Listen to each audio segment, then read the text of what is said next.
let's jump into the first question. Now, this is a very common question and it's popped up in a few different ways over the last couple of weeks, Sharon and Linda. So let's kick off with this one. What is the difference between a partnership and a sponsorship, and aren't they pretty much just the same thing? Great question, Julia, and one we actually field an awful lot. And the answer is no, they're not the same thing. But let me give you an analogy of how I think about it. So I think of sponsorship as one slice of a cake, but a partnership is the whole gatto.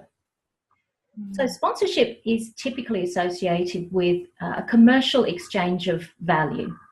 So it works really well, for example, with sporting organisations. So if you're Hawthorn Football Club, you can measure and give a tangible commercial benefit for how many eyes you get on whichever part of the ground during primetime TV matches.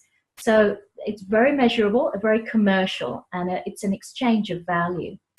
But I think partnerships, being part of the whole cake, is a much more integrated thing. It has many more pillars of activity, and crucially, you're actually tapping into a lot more activities and different budgets in an organisation. So a really integrated partnership could tap into your marketing, your PR, your HR, possibly your product development, your channels.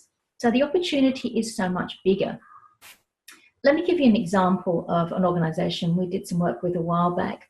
So if, like me, you sit there on Christmas Eve and you sing along to the carols by candlelight, you'll be familiar with Vision Australia. Now, Vision Australia Carols by Candlelight is a very commercial proposition. They have Channel 9 TV coverage, there's advertising rights, they've got lots of celebrities and so forth.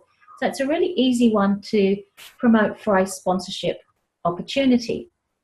However, Vision Australia also has a lot more strategic partnerships.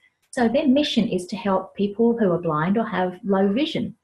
So they have partnerships, for example, with technology companies who lend their skills and their resources and their funding to help create solutions for blind and low vision people. So a great one is one that's being worked on at the moment, which is to use technology and voice recognition to help blind people steer their way through crowded spaces like shopping centres, places that you and I take for granted.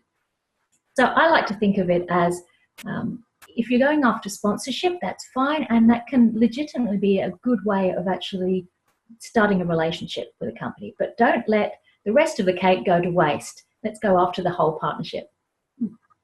That's a great analogy with the cake. I've never heard that example before, and making me a little bit hungry, but I think that's a great way for all of us when we are looking at our projects and at our work, whether we're, depending on, it doesn't matter which side of the fence that we're on, really, is it? Because we also hear from businesses that, I want to partner in the community, but I don't know whether I'm doing that as a sponsor or a partner, and, what's the difference from their perspective as well.